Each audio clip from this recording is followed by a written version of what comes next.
to the Leadership Lounge. This is our third Leadership Lounge, and we're looking at leadership topics with leaders that I know and that we can explore a particular topic. And this week I'm joined by Dave Cornthwaite, Jacqui Frost and Sam Petersen.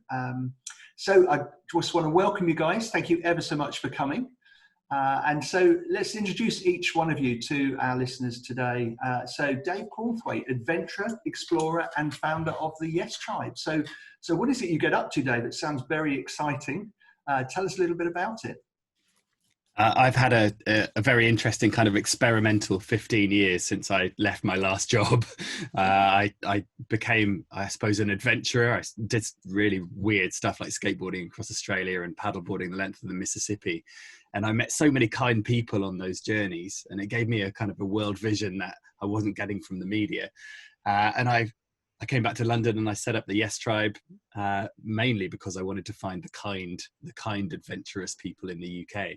And now that's 5 years old. It's an adventurous, outdoorsy community, and we help nudge people towards finding out what they're really capable of. And it's just an amazing thing to see and discover about your organisation. For anybody listening and wants to find out more, just kind of either Google the Yes Tribe or look them up on Facebook. There's just some amazing stories. And you talking, Dave, about your travels across places. I remember watching your one where you went across America, and just again, people just willing to be kind and be helpful, and you discovering that in people. So thank you for joining us today. Your experience as an adventurer is going to be great as we look at our topic today, that of resilience. And then we have Jacqui Frost with us. Jacqui Frost is the leaders coach, and she focuses particularly on resilience programs. So Jacqui, welcome today. Tell us a little bit about what you do. Thank you, Colin. So I am the leaders coach, and after spending 28 years in education, I think I had 4 months off maternity leave. I don't think you call maternity leave actually having time off, but that's what I like to think it as. And 16 years as a head, and a head who liked really challenging schools. I left in December 2016 without a job to go to, knowing that I felt passionate about leadership.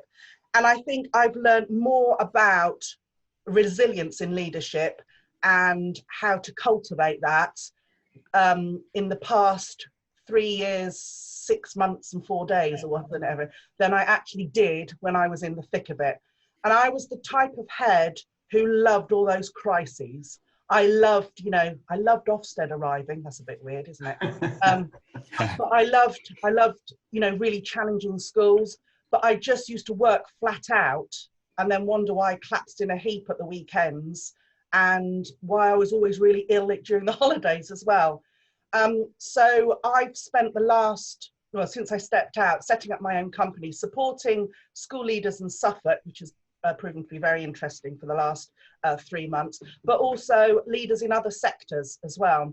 And it's taken me that long, I think, to appreciate that the skills that I have got now are worth sharing in that wider sector, especially about resilience, because in schools, resilience is something that is bandied about, and you can teach it to kids, and you've got to make sure everyone's got it.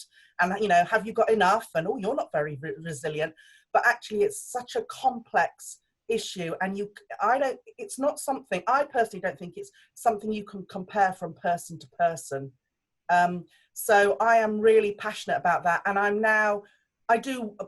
bulk of my work has been one-to-one coaching with leaders, but now I'm trying to see how I can actually reach more leaders in a concentrated time. So I'm experimenting with online leadership development programs using lots of different things, including the Resilient Leaders Elements, which is a new area of my work, which I wish I'd had 10 years ago, really. Yeah, brilliant. Hindsight is a great thing. You can't look forward, can't look back, you've got to look forward. Yeah, excellent. And it's great to have you join us today, Jacqui, your perspective as well, just from your experience as a leader, but also your work with resilience as a coach as well is going to be brilliant for us today. And we're going to try and tackle this huge topic that we just said, it's really complex. We're going to tackle that in kind of 45 minutes. So hey to us, eh?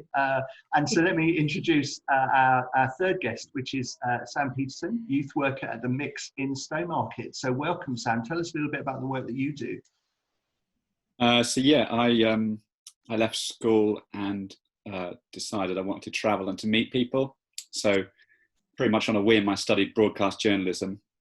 And then I eventually found that I was really passionate about youth work. So most of my traveling happens outside of the youth work, outside of the job. But yeah, I've been a youth worker for about 8 or 9 years now. Quite a big part of that was in substance misuse. And for the last probably about 5 years, I've worked at The Mix, which is brilliant youth work charity in Stowmarket. But yeah, operates across mid-Suffolk. And for the last year and a bit, I've been on a really cool role because it's been working closely with high schools, where typically the sectors have been quite separate, I think, youth work and schools. So this is working with schools around the culture of well-being and mental health. So really interesting topic. Yeah, brilliant. And so you bring a perspective in terms of working with young people about how we can develop and support resilience in them. So thank you for joining us, Sam. Thank you to all of my guests coming in today. So this week's topic, if you haven't picked it up already, is looking at resilience and how we develop it in ourselves and also in those that we lead, how we can create a culture which supports resilience. And as we're recording this, we've spent 5 months in the midst of coronavirus lockdown, and we're beginning to exit lockdown and lead others. We definitely, as leaders, need resilience. Some might say, even more than ever during Corona world, resilience is one of the key elements that we need.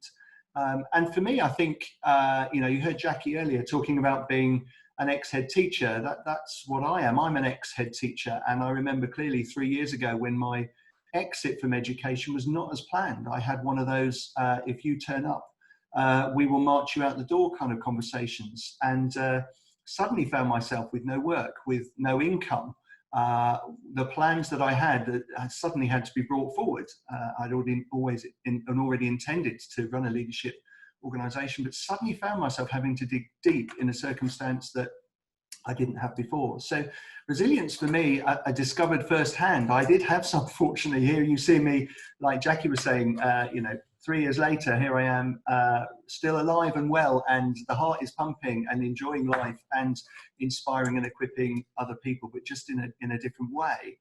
So resilience, I've learned firsthand, and it is important, and we're just going to explore that today. I've got a definition to kick us off with our guests. It's a definition that I love from Carol Pemberton. She says that resilience is the capacity to remain flexible in our thoughts, feelings, and behaviours when faced with a life disruption or extended periods of pressure, so that we emerge from difficulty stronger, wiser, and more able. So this sense that actually it becomes a learning experience. So I'm just going to ask my guests kind of how they found kind of what's their experience of resilience. So Sam, if we start with you, have you ever experienced a life disruption or extended periods of pressure? I mean, when you say it like a clinical definition, it sounds rather odd, doesn't it? But have you ever had something like that where you've had to have a bit of resilience? Or is it just the young people you work with? What's it been like for you? Yes, is the very easy answer. From the word go, really. I think I found personally being a young person really difficult. Growing up, I found it a real challenge. Had a number of knockbacks, which a lot of people have kind of growing up. Mm-hmm. Kind of from the word go, I think I've had to deal with resilience as well. And then, the situations just, I suppose, become different as you get older. They become more about work, home, family, rather than some of the things that you struggle with when you're younger. But certainly, I think resilience and challenges are there for everyone. Yeah. And did you find that you learned from some of those experiences then as a younger person that you applied it, or does it just sort of happen that you then developed some resilience and you didn't really know how you were being resilient? How did it kind of work for you then? I think you learn it.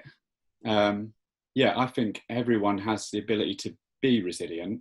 I do believe that. I think everyone has it in them to become more and more resilient as you grow through. I really like a bit of the definition, which was around that you can actually grow through challenges. And that's certainly what I found in my life.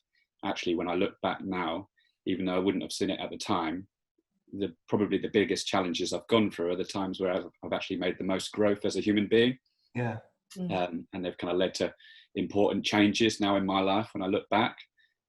So I think you can really grow from it, but I don't think everyone kind of starts from the same place, is what I've learned as well. And that actually the body keeps score. So if you have really tough experiences, and we all know they don't happen fairly, people are not affected fairly, that can leave a real lasting impact, and developing resilience therefore can be more difficult, I think.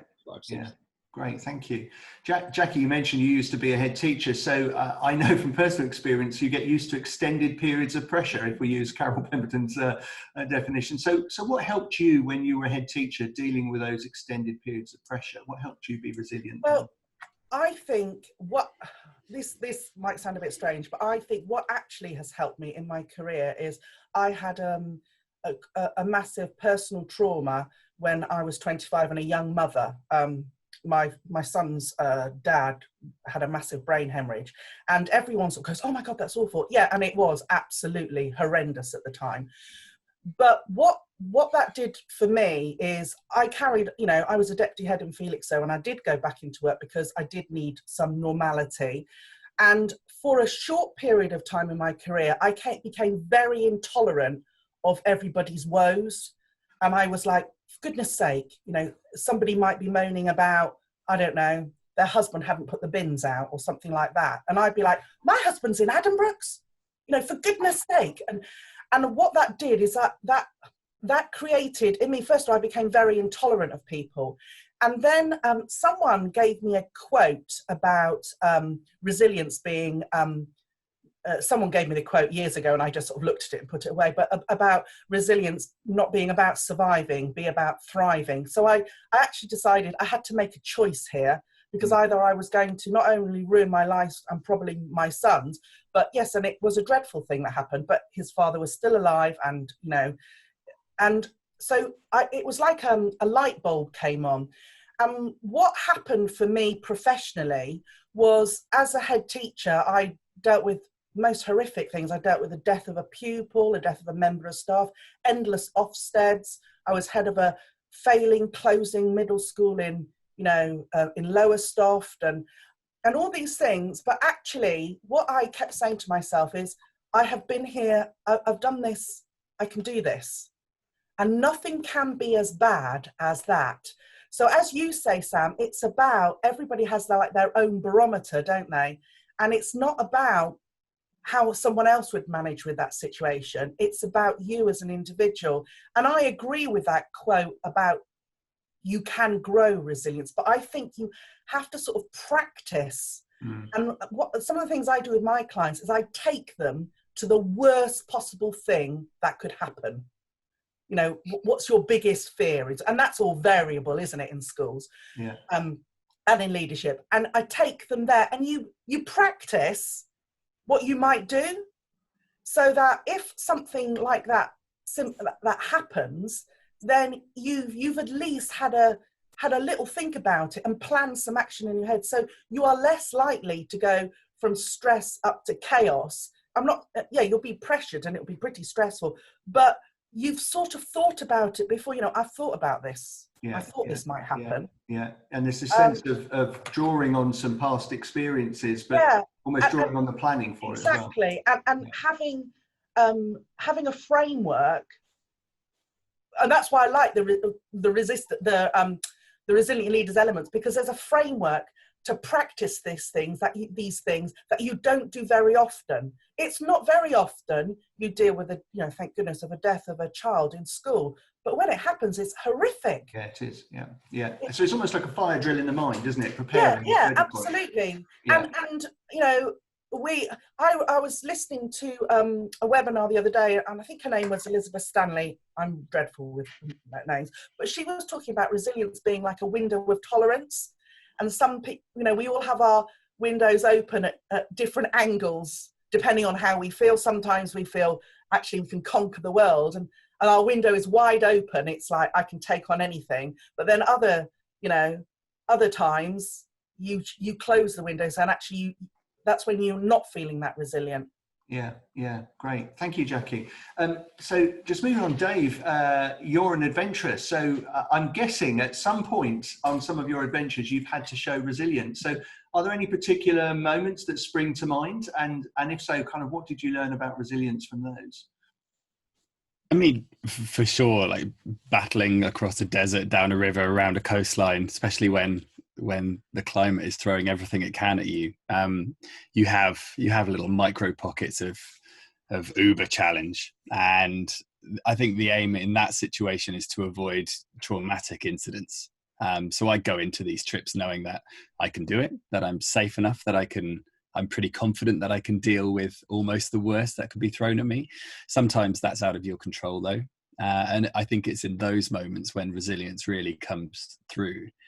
For me, I was bullied throughout my secondary school years, so 4 years of pretty intense bullying. And I don't think you can teach resilience. I think you can only learn it through experience, and you don't necessarily realize how it's hardening you as it's happening.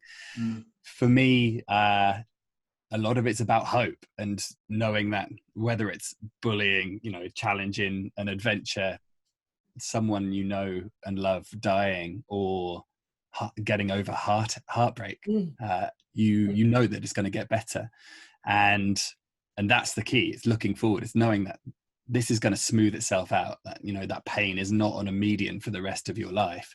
And then it comes back to what everyone's mentioned. It's an attitude. You choose to deal with any given moment, and you can take it the worst way, you could take it the best way, and if you take it the best way, then you're going to get through it faster.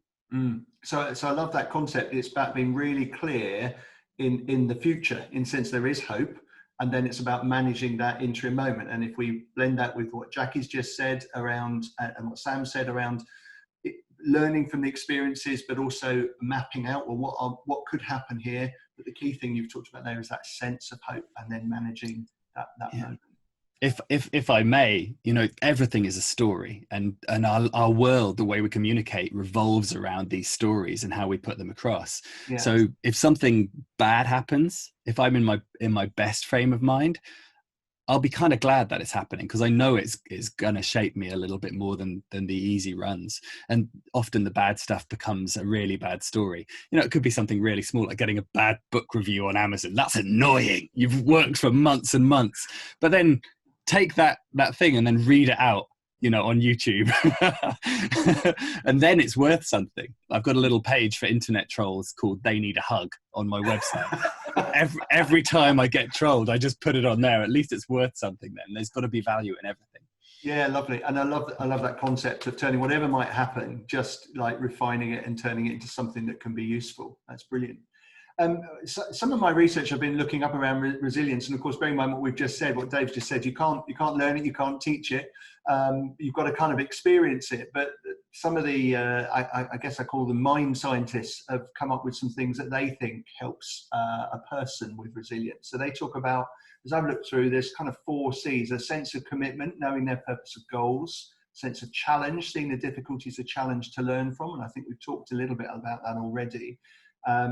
Control, they focus on what they can control in a situation rather than what they can't, and that they are compassionate people. They care for others, but they aren't necessarily swayed by the peer pressure. So we've got this sense of commitment to purpose or goals. I guess that links a bit with what you were just saying there, Dave, in terms of the future and the hope for the future. Challenge, seeing it as a challenge to learn from, controlling what they can control, and being compassionate but not being swayed by people.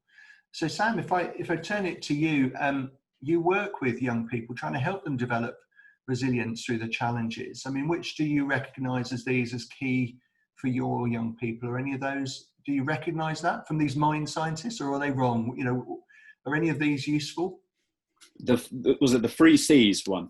Yeah, around commitment, knowing your goals; challenge, seeing it's something to learn from; controlling what they can control. And the sense of not being swayed by peer pressure but still being compassionate. Do any of those ring true for you? I looked at those 4 C's, and I really resonated personally around the idea of commitment. And what I took that to mean was actually having a bigger passion or goal behind who you are and why you do what you do. And for me, youth work isn't a job. It's not something I do to try and to earn money. It's something I do because I'm really passionate Yeah. That's it. I'm really passionate about the relationships and the journey that those young people go on. Yeah. I think actually having that bigger why, or having that bigger purpose behind what I do, actually what that should do is outweigh the challenges that I face during the day. And when they hit hard, when you get a personal attack, or when you get criticized, or when something doesn't go your way, sometimes over a long period of time, actually there's a bigger reason why you hold on. But thinking about that as well, there's another aspect that I thought about that actually I think having a bigger purpose or having a bigger goal behind what you do, it kind of almost gives you the permission to change things when they're not right, if that makes sense. I think resilience sometimes gets a little bit mixed up with stickability. I think stickability is really important, but actually stickability for the sake of stickability isn't necessarily being resilient. I think sometimes there's a time where actually if your goals, if your purpose, if what you believe in is being compromised in the environment you're in, a little bit like obviously what Dave's done with his life and his journey, change it. And I think actually that takes guts and resilience to do that as well, to make a big change. Yeah, I love what we brought out there actually, Sam, just the sense that, you know, let's not get it confused with stickability. It's not about accepting the status quo of the situation and just thinking how much more can pile on me. It is about, well, where do I take this in? And having that vision is really key to that. That's fantastic. Dave, you know, as an adventurer or in life, you perhaps have been in situations, you talked earlier about, you know, bullying as a young person, but also those adventures where maybe things have seemed overwhelming. And so how have you found that? This whole thing about controlling what you can control, is that something that is a part of resilience for you? I think it has to be. Certainly if you want to get through that difficult period as unscathed as possible, then being able to separate those things. And for me, this is about presence and mindfulness. I'm not always very good at it, to be honest. As a leader, I still feel like I'm learning every single day. It's probably been the biggest, hardest adventure of my life. I never really saw myself as a leader of anyone, and then it accidentally happened. So often, especially when you're running a community, I've got a community of tens of thousands of people now, and with the internet, it's very difficult to switch off. The problem is it's run through Facebook. So, you know, I have to be on there, which wouldn't ordinarily be a choice. And when people place demands on you or their emotions, their intolerances, then you have to soak that up. And eventually that just kind of, you know, it fills and empties your cup, and you have to manage that in other ways. So switching off notifications is the best way possible. Don't have any apps on your phone that you just don't need. It's tempting, but you don't need it. Get outside. That's the best possible medicine. And yeah, we've had a pretty emotional last couple of weeks, my wife and I. So we're heading to the woods this afternoon to have an overnight camp over, and I know that all of those problems wash away when you're at the top of a hill or in some woodland. They, you know, these homegrown problems actually don't mean as much. Yeah, and I guess what you're pulling at there is also the sense of knowing yourself and knowing what elements will recharge you through that resilience as well. And I can't control this, but I actually can control what I do this afternoon. And for you and your wife, you know that actually being outdoors in nature, you know, overnight campouts is what will also recharge you as well as a sense of control you. Yeah. For those of you who are just listening and not necessarily seeing this on YouTube, Dave has this fantastic t-shirt that says experimental leader in charge. He's now showing it to those who are watching it on YouTube, which I think is fantastic, as you've talked about suddenly finding yourself in leadership and talking about it as well as an adventure and kind of, I don't know it all. I mean, this is absolutely key as leaders. We don't know it all. For me, it's like the Panini sticker albums, if you remember coming across them as a child, where it wasn't that you had to start with a full sticker album. You started with an empty sticker album and gradually introduced stickers. So this sense of discovery as a leader, discovering actually what works for you, and when you're in those positions where certain things seem overwhelming, knowing what you can control is fantastic. Thanks for that, Dave. Jacqui, as a coach, how important is it in having a mindset of learning from the challenge, and how can someone develop that? So this mindset of learning from the challenge. Yeah, I mean, I think all of those, that's really interesting, because I think if you're learning from a challenge, you have to I agree with what you said, Sam, about you have to know who you are and what you do. And if you know that, then you have the confidence to attack these challenges with authenticity, with you're intentional. And also, as a leader, sometimes you have to recognize that you might not be the best person in your organization, in your team, and you have to have that self-awareness to let someone else step forward. And I'm sure you've all had experiences where you've worked for leaders who just have all the control and they don't let anybody do anything, and they sort of think they're doing you a favor in a way, protecting your well-being, etc. But often there are other people who are eager to do it and may well do a better job than you. So I think the whole idea of challenge is really important, but you have to have that authenticity. You have to have leadership presence. I think you have to have not just about you as a character, but in actually that awareness. And also you have to be able to have real clarity of direction and know where you're going. And I think both Dave and Sam mentioned that you overcome these things by saying, this is where I'm going. I might not get there tomorrow and I might not get there next week, but this is the road I'm going to travel. And, I don't think you can read a book on resilience and be more resilient. Well, if it was that simple, then, well, I'd be out of a job. Yeah, so it very much is that experience of it, isn't it? So yeah, I think so. This mindset of resilience, I think, is quite key. I think I remember many years ago, I ran a football team, which is quite ironic because my football skills are quite low. I think it was one of those ones where I was the dad that happened to get left. Yeah. Oh, okay, so I'm running this team.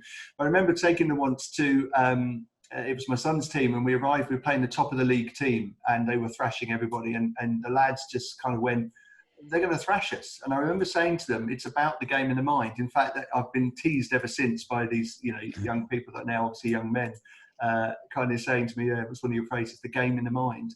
And I remember saying to them, if you believe you'll lose, you will. If you believe you're going to be thrashed, you will. I said, but if you believe you just might possibly achieve something and get small wins from the way you work together, then you might do something. At half time, we were 2-0 up. It was just one of those joyous moments. You want to know the end, they ended up drawing 2-2, but for me, it still proves the point. It's about your mindset. So again, these mind scientists have come up with some things as I've researched. So 4 elements of a resilient person. As we say, we can't read it and then make ourselves resilient, but it's useful for us to reflect on what sort of things, what sort of experiences, what sort of mindset, when you're going through something, can you try to adopt? So there's a sense of permanence that's not viewed as permanent. The person views it as temporary.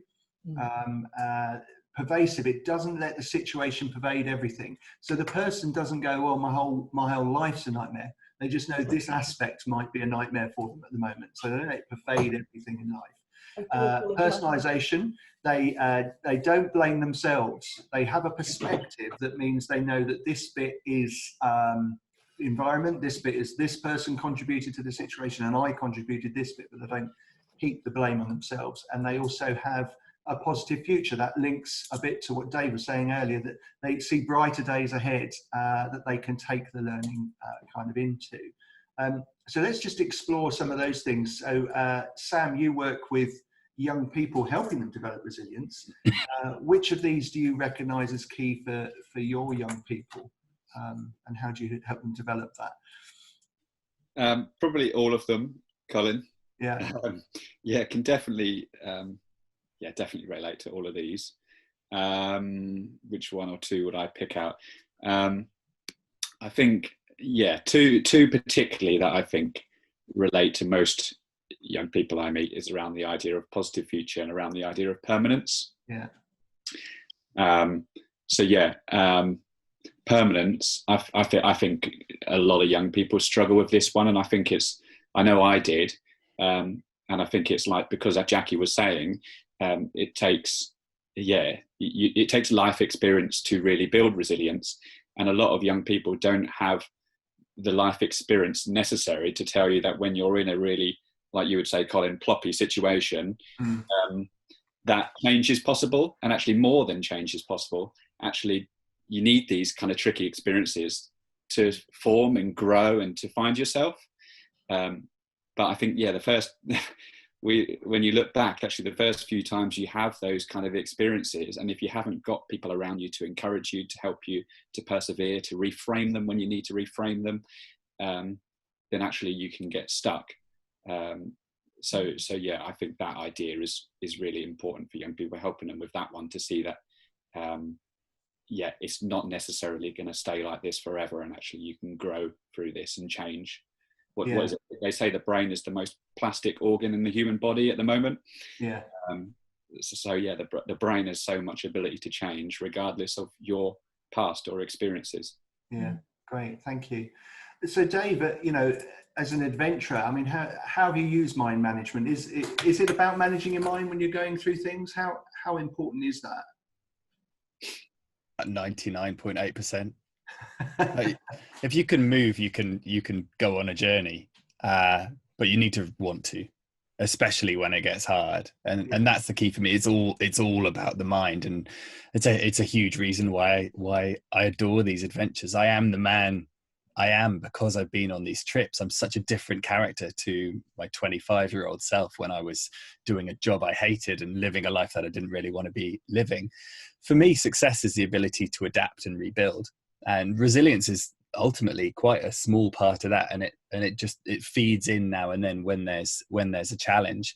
But you mentioned the Panini sticker album earlier. You know, your whole goal in that section is to fill the book, and you don't think about the next one until you've filled that first one, and then you're like, okay, what's next? Yeah. And I love looking forwards. I have this project called Expedition 1000, and the idea is to do 25 different journeys, each one over 1,000 miles, and each one using a different form of non-motorized transport.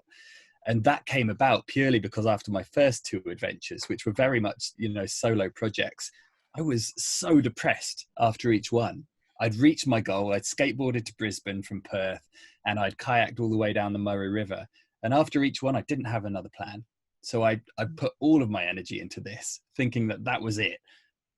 And then I was lost. So now I have this much longer goal, and I've completed 15 of these trips. I've still got 10 to go. I've been going for 15 years. I know there's something always to look forward to and work towards. And that idea of rebuilding and recreating, it's so central to my life now. And it means I don't get stuck in one place anymore. Yeah. So I guess it's very much in your mind, seeing what you're going through as an adventure, and that concept you're talking about, rebuild and recreate, not just seeing it. It comes back to what we were saying earlier, not just seeing it as I've just got to soak this up and eventually, but it's this sense of reframing it, of what can I rebuild here? What can I recreate? It's fantastic. And just talk us a little bit about this. You know, you established the Yes Tribe and the Yes Bus. Kind of, you know, what was that all about? And kind of, was there any resilience needed there, or did it just kind of come together for you so easy?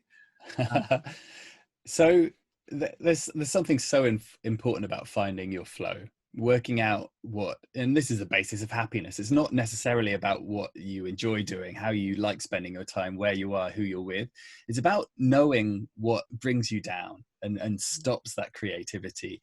And you avoid that stuff like the plague. You outsource your weaknesses. You don't hang around people who are toxic, on and on and on. You don't do the things that you know are negative for you. So working that out over time is the product for me of a motto, which is to say yes more. I woke up on my 25th birthday utterly depressed, didn't see a reason to be alive. And then I realized I said no all the time, and it didn't lead me down any good path. So I decided then and there to adopt this say yes more attitude. And for me, every time you say yes, you do something new, and every time you do something new, you learn from it. And it may be I'm never going to do that damn thing again. And that's really, really valuable. When it came around to setting up the Yes Tribe, for me, I wanted to I guess a community element where I could put all the weird ideas in my head that weren't reflected in my adventure life into this little pot, which we called Say Yes More. Now it's not a motto, it's a social enterprise, and the community that grew out of that is the Yes Tribe. So I'd always been fascinated by tiny homes, and I had always wanted to do a festival called Yestival.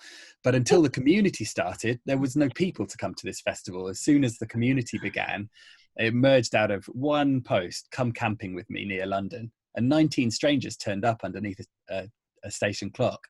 and we went out and enjoyed ourselves, got to know each other around the campfire, and it was wonderful. The next week 25 came out, the next week over 30, and then 5 years on, we've got tens of thousands. We've got this double-decker bus which is all solar powered in the countryside. We've got 7 acres of community woodland. We've got 37 different tribes around the UK and the world, and 80 people, and this whole thing is just voluntary run. No one gets paid for it. It's amazing what's happened, and it definitely hasn't been easy, but it has been a result of just doing the things that felt right as opposed to expectation. No one would recommend that you buy an old London bus and put it in the countryside as a community space. But it's been awesome. I'm so glad we did that. Yeah. So I guess, as you're telling that story there, I was just reminded of Seth Godin's quote of paint a picture of the future, go there and people will follow. If you find something that resonates in the souls of others, then actually they want to be part of that movement. And it's all started from this sense of saying yes to things, looking and exploring through your circumstances. And so as you talked about that element of mind management there, it's been very much focused on the vision for the future. So fantastic story. Thanks for sharing it, Dave. Jacqui, back to you, kind of just thinking more about this resilient mindset. Kind of how can someone develop that? And I mean, you do this Resilient Leaders program, although we've said you can't learn it as such, you've got to experience some of it. Kind of, what's that all about? How can you can't, I personally don't believe you can learn it, but you can practice.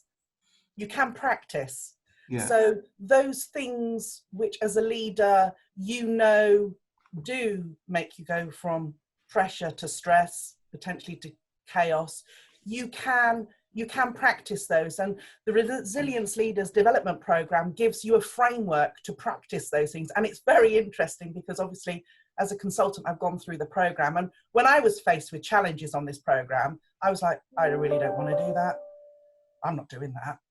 And I had a buddy and I was like, I really don't want to do that challenge. And she was like, well, no, that's why it's a challenge, Jacqui, because it's something that you're fighting back against. I was like, I know, should I just go on to the next one? And she'd go, no, you need to do that one. And I'm going to check up you've given it a go. So it's all those things which, we all know that feeling. We get it in our stomach, don't we? And it doesn't matter. I would imagine if you're going down a rapid in a kayak or you've got an angry parent, in waiting to see in reception. It's those things which that get that adrenaline sometimes going, and it's a feeling. And I just think it's about choosing how you deal with that and what story you're going to tell yourself. I'm sure, Dave, you don't go you don't go on a kayak down a river saying this is going to go really badly. It's the story you tell yourself. And I always used to say when I had angry parents, I would say to my secretary, in 2 minutes they will laugh, and she'd go, we can hear them from here. Mm-hmm. And it's actually, you rehearse it and you practice it. So I don't think you can learn it, but I do think you can prepare yourself. Yeah. Because often you need resilience in those things that do not happen very often in your life. Yeah. And in rehearsing some of these, you begin to put them into perspective as well, don't you? And seeing yourself saying those words and doing those things. Yeah.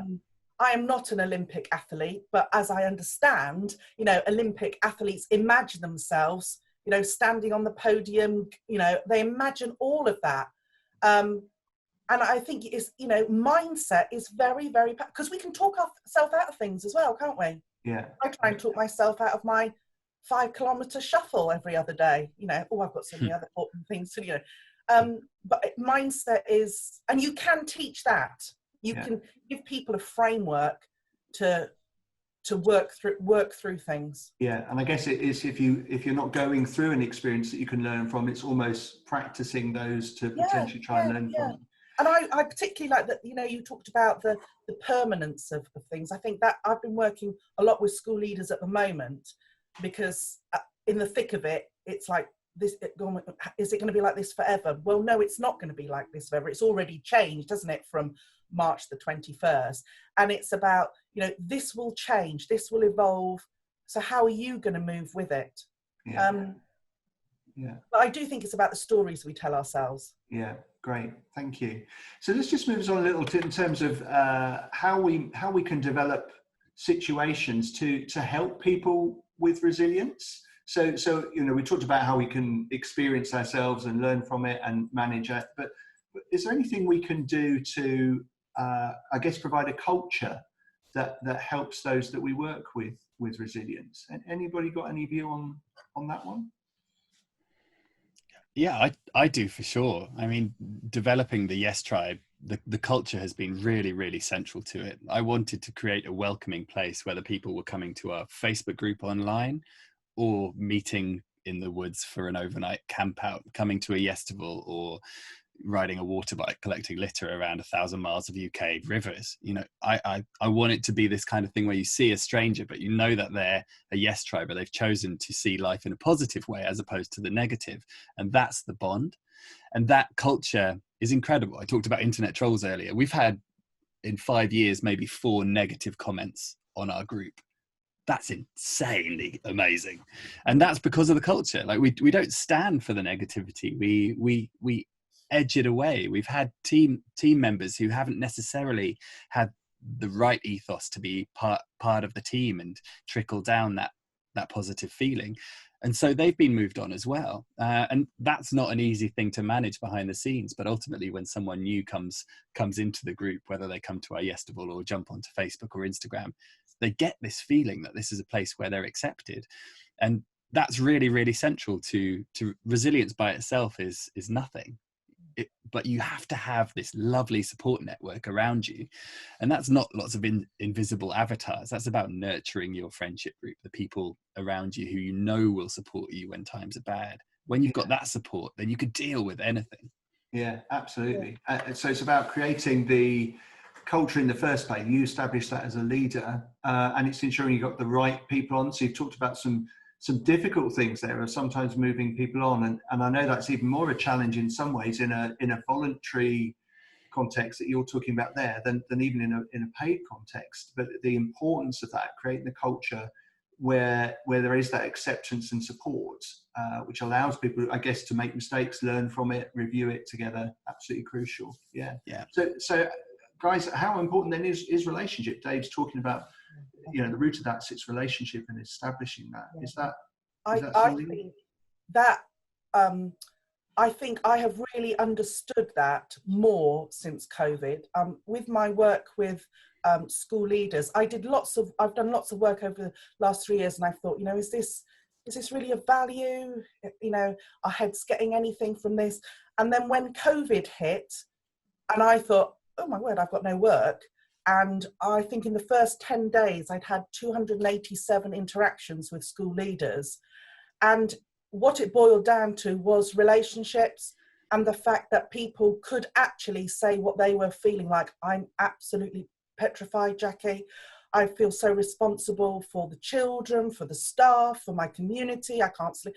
That actually they had that space to actually dump all that and then go forward and do their job. And if there hadn't been that relationship, that would never have happened. They would have, and they wouldn't have gone and burdened their colleagues, because that head's not very good at that, are they? Because they say, oh, so-and-so's just got as much to worry about as me. So I think that relationship, but also that awareness of others. So awareness of yourself in the bigger picture, but also recognizing that actually others might be feeling very different about this situation. And it's you know, really looking at how others are managing their emotions, their feelings as well, because it won't be the same as yeah. So what we're talking about there is creating a culture, but then investing in people proactively, isn't it? So that actually when moments hit, that you've already got that deep investment with one another, so they know they can trust you to then help manage the challenges they're going through. So guys, just one more question, and then actually we're going to have the final thing around your top tips. So Sam, I wonder if I could ask you this one actually, just around, we've talked about relationship and we've talked about creating a culture. Is there anything around purposeful mentoring in kind of helping people? So, I mean, for me, I think some of the key role that you're doing with young people is about being quite purposeful in in helping them. Is that any part of the culture that we want to create for resilience, about being purposeful in how we're helping them? I think it's massive. I think it comes back to relationship, but I think purposeful mentoring, or having people around you who are going to be encouraging and can challenge you.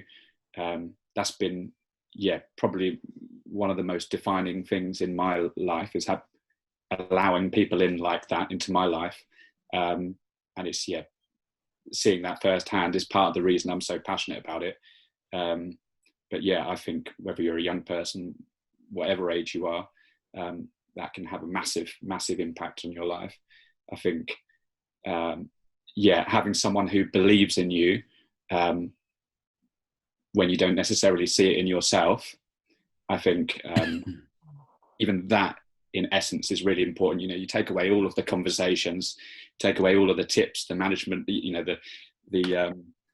mindset techniques, the mindfulness. Just having someone who believes in you and wants to be with you is massively affirming and gives courage to people, I think. But then outside of that, having people around you who can help you to reframe events, like not just young people at any age. So often we'll get stuck in a mindset about things, or just fall into the trap of seeing something a certain way that isn't healthy, whether it's because of a previous experience or whatever, and having someone who can gently challenge that, who can help to turn that around, can be defining. And I think a little bit more, I think actually if you have so there's mentors that are short term, there's mentors that are long term. I think having people around your life where it isn't just one way, where they actually let you a little bit into some of their own vulnerabilities and how they deal with things, can be massive as well. I suppose that gets into modeling resilience and dealing with things, and not just teaching it. And what you're talking about there, I've got a real sense of, because you've got that relationship, because you're being honest with each other, there is a sense of you're not alone, because they'll walk with you when you're going through the stuff, but also you're not alone because you realise, actually they went through that and this is how they managed it. And I think that's again a big contributor to helping with resilience. You're not alone. You're not the first to have gone through circumstances like this, and where you've built good relationship with those who've modelled it to you. You get a great example to then potentially follow, haven't you, as part of that? Yeah, that's a great insight. Thank you, Sam. So our time has run away with us. It's been fantastic to meet with you guys and talk these things through, but it's now time for the top tips. So all we've discussed, and from all your thinking and your experiences around resilience, what would be your kind of one top tip that you would want to give them? And you can't recycle everything you said today. It has to be a short, succinct top tip that you want to give to people, something that's easy for them to remember. Jacqui, I'm going to ask you first, then Sam, and then you, Dave, for your top tip. So for two of you, you've got a slight bit of thinking time, but for you, Jacqui, it is your moment. What is your top tip for people around resilience? Okay, so I'm going to give you a top tip that I've been giving school leaders that I've been working with at the moment, because what they tend to do is hang on all the negative things. This hasn't gone well, this parent's moaned. So I've been telling them to put up a massive sheet of paper in the school and write every single positive thing that has happened since COVID. Every conversation, if a child has said something, if a parent has said something, because those negative things may be, one or two a day, but there's so much positivity. And to one head, I said, and every day you leave school, you go and stand in front of that and you read it. Yeah. And then you go home. Fantastic. Because otherwise they just take all the, the parent that sent them the grumpy email, the parent that had a pop at them on the playground. Those two parents, that's what they take away. They don't take that massive stuff, which has been happening. So see the positive and stick with that and park the negative things. Lovely. Leave them in a box on your table. Great, thank you, Jacqui. So Sam, your top tip on resilience. Okay, so I think personally, my conviction is that resilience is actually more interpersonal than it is a personal quality, which has been picked up on already. So my top tip would be around this idea of relationships, like lean into them, surround yourself with people who inspire you, who you look up to, who are going to encourage you, build you up, who support you, people who have been reliable. Lean into at least, and when I say lean into, I mean actually intentionally seek out those people and spend time with them and open up to them, at least 2 or 3 of those kind of people. And then also, don't just see it as getting, have some people that you see that you're building up as well. So have some people around you that you're intentionally trying to build up and help them to stand taller, because when you give, you get from it as well. You absolutely do. So see relationship as two-way and lean into it. That would be my tip. Fantastic. Lean into relationships. Great. Thank you, Sam. And Dave, your top tip for us? Give yourself a chance at perspective. Surround yourself with good people. Get outside when times are tough and when they're not. And say yes more. Fantastic. And we should have guessed that Say Yes More was definitely going to be part of it, and some great ones there. Thank you, Dave. And I guess I'm the host, but I'm kind of allowed to share some top tips too. So I would add to those fantastic top tips some things that I learned certainly through that experience. And the first one is, what story do you want to write? I think we've picked up on that on a number of occasions as you go through this. What story do you want to write? And if you are finding things particularly challenging, one that I use, particularly when things are unfair, is I just use the phrase, bitterness will remain far from my door. That one is a very good one as well when things are unfair. But the key one for me is, what story do you want to write?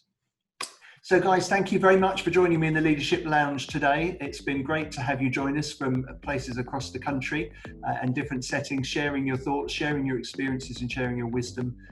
It's been great to have you taking part. Thank you for those of you who've been listening or watching today in the Leadership Lounge, and we look forward to you joining us again next month. Thank you for joining us. Take care, everyone.